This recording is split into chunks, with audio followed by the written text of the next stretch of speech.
আলাইকুম। আমি আগামী 20শে মে 2025 রোজ মঙ্গলবার আমাদের আসন্ন চৌধুরীহাট বাজার ব্যবসায়ী কল্যাণ সমিতির দ্বিবার্ষিক নির্বাচন। আমি ইসাক কৃতি পরিষদ থেকে সাংস্কৃতিক সম্পাদক পদে পদপ্রার্থী। আমি আপনাদের কাছে দোয়া চাই। আসলে অনেক দিন পর আমাদের চৌধুরীহাটে জাঁকজমকপূর্ণভাবে নির্বাচন অনুষ্ঠিত হতে যাচ্ছে। আমি চাইব আপনারা ব্যবসায়ী ভাইয়েরা যেন সুন্দরভাবে আপনার মূল্যবান ভোট দিয়ে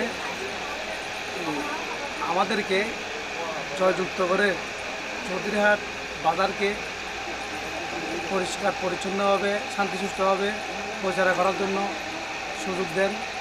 এবং আমি চাই আমরা যারা এমপি পার্টি আছি, এই যে বিভিন্ন প্যানেল থেকে নির্বাচন করতেছি, সবাই যদি সৌহার্দ্যভাবে নির্বাচন অংশগ্রহণ করি, কোনো ঝামেলা ছাড়া একটা মডেল নির্বাচন উপহার দিতে পারি, তাইলে এটা সারা হারাজার এটা একটা মডেল হিসেবে পরিচিত হবে। আমি মোহাম্মদ নাজিমউদ্দিন, সেতালো ডিপার্টমেন্টাল স্কুলের কর্ণধার। আমি সাংস্কৃতিক সম্পাদক পদে সূর্যমুখী ফুল নিয়ে নির্বাচন করতেছি। আমি আপনাদের সবার দোয়া এবং ব্যবসায়ীদের ভোট কামনা করে সবার মঙ্গল